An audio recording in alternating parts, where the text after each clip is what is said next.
with Chris Hastra, head football coach, and Coach, 55-24 the end score, but I've got to tell you, the way the first quarter started, your drive down the field looked like you had control of this game to start. Well, we started out extremely well offensively, and we had a good game plan going into the game.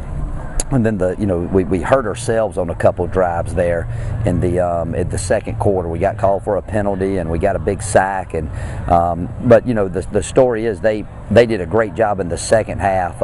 Really didn't do much different in the second half other than they just we missed a bunch of blocks on the edge. They beat our tackles pretty good and got a lot of pressure on the quarterback, which hurt us there. And then defensively we just couldn't stop them, and it's hard to go score every single time you get the ball. And that's one of the things we thought was probably take 40 to 50 points to beat these guys, and trying to get a couple turnovers, and they don't turn the ball over. No, they did a good job, and we had one big turnover there in the third quarter, and then the last turnover we had, actually we get ready to throw a touchdown pass and got hit from behind. But there ain't a whole lot to be said. They mashed us. They controlled the line of scrimmage on both sides of the ball. The defensive side in the second half, and then their offensive line. I mean, they just whipped us up front, and that was just a total beatdown. You come out the second half though, and it looked like your team came out with some good intensity. You were able to get a stop, and at that time you're only down 10.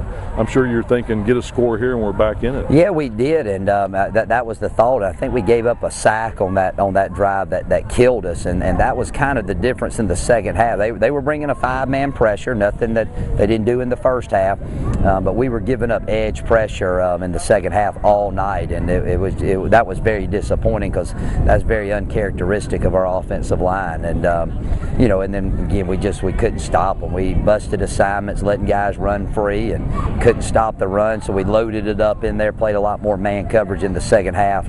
And when we do that, you see what happens. They got some guys free, but we were trying, but we didn't match their intensity. And again, I can't say any other. They just whipped us at all phases of the game.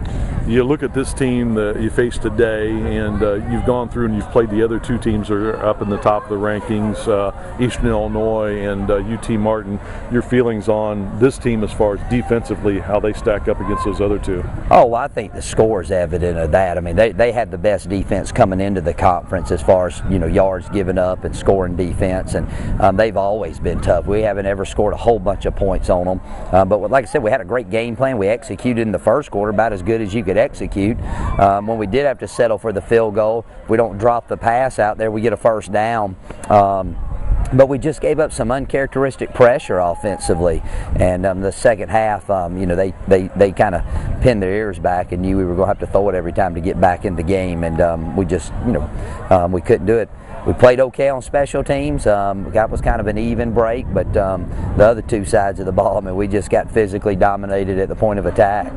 Well, Coach, we'll look forward next week. It's Senior Day. It's the last game of the season, and SEMO at home, and get back to the friendly confines of Stewart Stadium. Well, yeah, we're looking forward to one more, and hopefully we can find a way to get the team back up and play well the last game of the